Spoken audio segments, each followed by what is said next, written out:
Gold, trusted gold buyers. మీరు తాకట్టు పెట్టిన బంగారాన్ని విడిపించి ఈ రోజు ఉన్న మార్కెట్ ధరకు కొనబడను. నగ్మా గారు రిక్షావాడు అనుకుంటాను. రిక్షావాడు సినిమా జరుగుతున్నప్పుడు ఒకరోజు నగ్మా గారు సెట్ నుంచి వెళ్ళిపోతా ఉంటే చిరంజీవి గారు ఆమె వెనకబడి నగ్మా నా మాట విని వెళ్ళొద్దు వెళ్ళొద్దు అని బతిమలాడుకున్నారంట. ఏ సందర్భంలో జరిగింది ఇది? అది నాకు తెలియదు సార్. అది అయితే నాకు తెలియదు. అంటే నేను వర్క్ చేయలేదు ఆ సినిమా. ఓకే. బట్ అంటే ఉంటాం కదా, మాకు తెలియకుండా ఆయన బతిమలాడే అంత ఏం జరిగింది అనేది నాకు తెలియదు. అయితే మీ దాకా రాలేదా నిజంగా? నిజంగా తెలియదండి, నాకు తెలియదు. ఉమ్, నాకు తెలియదు. అయితే అప్పుడు ఏదో చిన్న డిస్టర్బెన్స్ ఉన్నట్లు అయితే నాకు తెలుసు. ఉమ్, అది ఏంటో కూడా తెలియదు నాకు. ఉమ్, అంటే చిన్న డిస్టర్బెన్స్ ఉంది అనేది అయితే అప్పుడు మాట్లాడుకోవడం విన్నా. ఆ పిక్చర్ చివరికి వచ్చేటప్పటికి ఉమ్. అంతవరకు తెలుసు. అది ఏంటనేది నాకు క్లారిటీగా తెలియదు. నగ్మా గారితో మీ అందరికి కూడా గొడవలు ఉన్నాయి కదా? ఆ గొడవలు ఏం లేదండి, అదే చెప్తాను కదా. ఆవేశం అనే సినిమా జరిగేటప్పుడు ఆవిడ ఏంటంటే కొంచెం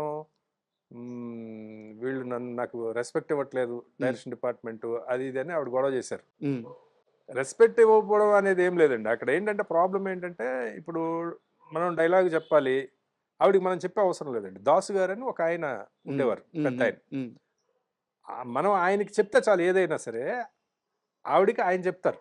సో సేమ్ డైరెక్టర్ గారైనా ఎక్స్ప్రెషన్ ఏదన్నా కొంచెం ఇలా ఇలా లేదు అంటే దాస్ గారు ఇలా కావాలి అంటే దాస్ గారు చెప్తారు.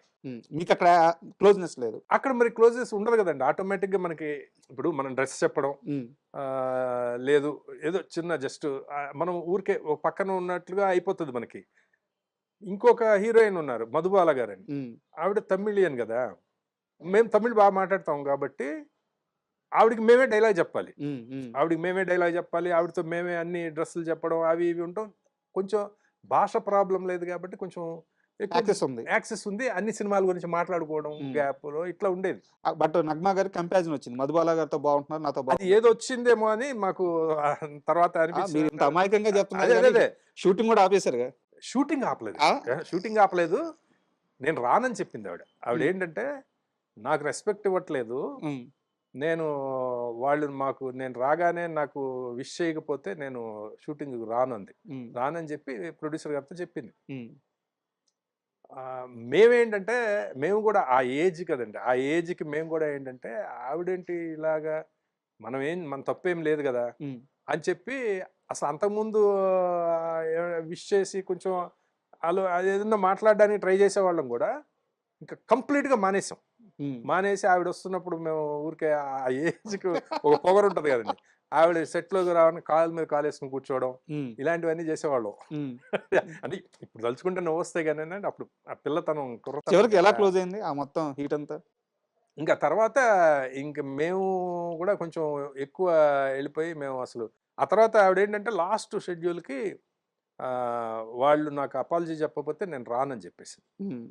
అప్పుడు మేమేం చెప్పామంటే, సార్ మా వల్ల షెడ్యూల్ దెబ్బతింటాం ఎందుకు సార్, ఇదంతా కూడా డైరెక్టర్ గారికి చెప్పాం, మొత్తం జరిగిందంతా కూడా చెప్పి, సార్ మేమే మానేస్తాం సార్, ఎందుకు ఇప్పుడు సినిమాలో ఆవిడ కావాలి కదా, కంపల్సరీగా ఫినిష్ చేయాలి కదా అని అంటే, ఆ తర్వాత మన జర్నలిస్ట్ ప్రభు గారు ఉన్నాడు కదా, మాకు అంటే మేమంతా ఆ టైం నుంచి ఒకేసారి వచ్చిన వాళ్ళం కదా, ఇలా జరిగింది అని చెప్పి మేము అసలు south Indian directors film association చాలా పెద్దగా వెళ్ళింది కదా, మేము ఊరికే వెళ్ళలేదండి, మేము రిపోర్ట్ పెట్టేస్తున్నాము, ఇలాగా మమ్మల్ని ఇల్ట్రీట్ చేసింది ఆవిడ, అది ఇది అని చెప్పి మొత్తం తమిళ వాళ్ళని కలుపుకొని మేము చాలా పెద్ద ఎత్తున దీన్ని మేము వెళ్ళిపోతాం అది ఇది అని మేము చెప్పాం ఊరికే. ఆ తర్వాత ఏమైందో మరి ఏం జరిగిందో అంటే, ఆవిడే షూటింగ్కి వచ్చారు, వచ్చిన తర్వాత ప్రొడ్యూసర్ గారితో అవన్నీ ఇంకా ఏం వద్దండి ఇంకా అయిపోయింది కదా అని అన్నారు.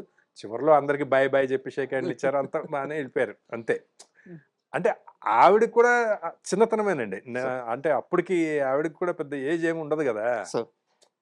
ఆ మెయిన్ అంతా అక్కడ ఏంటంటే ఆ కురతనం వల్ల వచ్చే ప్రాబ్లమ్స్, ఈగోస్ అంతే. అంటే గురుగారి విషయానికి వస్తే సార్, ఆయన చాలా మందిని ఆర్టిస్టులుగా మార్చేశారు, వేరు వర్క్స్ చేసుకునే వాళ్ళందరినీ. సో ఇప్పుడు అంతా మాట్లాడుకుంటే అదే ఒక పెద్ద ఇంటర్వ్యూ అయిపోద్ది. అవునండి. కాస్ట్యూమ్ కృష్ణ గారు కానీ, లేదంటే అశోక్ గారు కానీ, రామిరెడ్డి గారు కానీ, సో ఇట్లా చాలా మంది ఉన్నారు అన్నమాట. సో ఇలా స్పాట్లో ఆ ఆర్టిస్ట్ని పట్టుకోవడం ఎలా వీలయ్యేది ఆయనకి? అంటే ఏం లేదండి, ఇప్పుడు ఆయనకి బేసిక్గా ఏంటంటే ఆహార్యం ఉంటే చాలండి, వాళ్ళకి యాక్టింగ్ వచ్చా రాదా, లేకపోతే వాళ్ళు చేయగలరా చేయలేరా, అసలు ఇవేమీ ఆయనకు అవసరం లేదు. ఉమ్, మీకు ఒకటండి, ఆయన ఎప్పుడు ఆడిషన్స్ అని చెప్పి ఈ డైలాగ్ ఎలా చెప్తావో చెప్పి చూపించు, ఇలా నడిచి చూపించు, ఆ, ఇవి ఏవి ఎప్పుడు అడిగిన సందర్భమే లేదు. ఉమ్, ఈ క్యారెక్టర్కి ఎందుకో ఆయనకి ఆ మైండ్లో పడుతుంది, ఇతను వేసేద్దాం అని. ఉమ్, అతనికి యాక్టింగ్ వచ్చా, అసలు కనీసం సినిమాలు చూసే అలవాటు ఉందా, అవన్నీ కూడా అవసరం లేదు. సార్ వాళ్ళని తీసుకొచ్చి వాళ్ళకి గెటప్ వేసి ఓన్లీ వాళ్ళకి ట్రైనింగ్ ఇవ్వడం ఇవేమి ఉండవు. సార్ డైరెక్ట్ కెమెరా ముందు నిలబెట్టి ఎలా యాక్ట్ చేయాలి అనేది ఆయన మొత్తం ఆయన చెప్పి చేయిస్తారు. సార్ ఇక్కడ ఒక సమస్య ఉంది.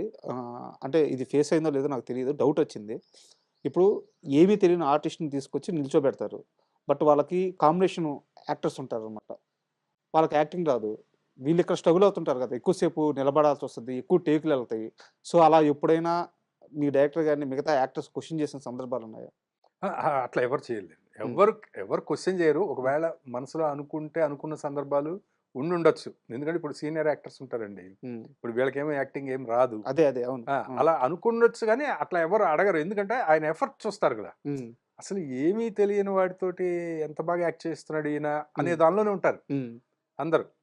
అందులో ఇంకోటి ఏంటంటే ఆ టైంలో అందరూ భలే కోఆపరేట్ చేసేవాళ్ళండి. సార్ ఎవరు కూడా ఇతను కొత్త ఆర్టిస్ట్, ఇతనికి ఏమీ తెలియదు కాబట్టి మనం కోఆపరేట్ చేయాలి అనే దాంట్లోనే ఉండేవాళ్ళు సార్ ఆర్టిస్టులు అందరూ కూడా.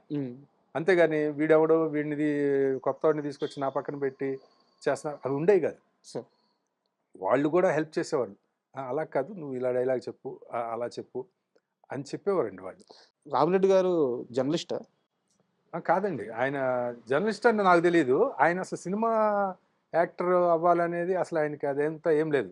వాళ్ళ నాన్నగారు అడ్వకేట్, లాయర్ వాళ్ళ నాన్నగారు.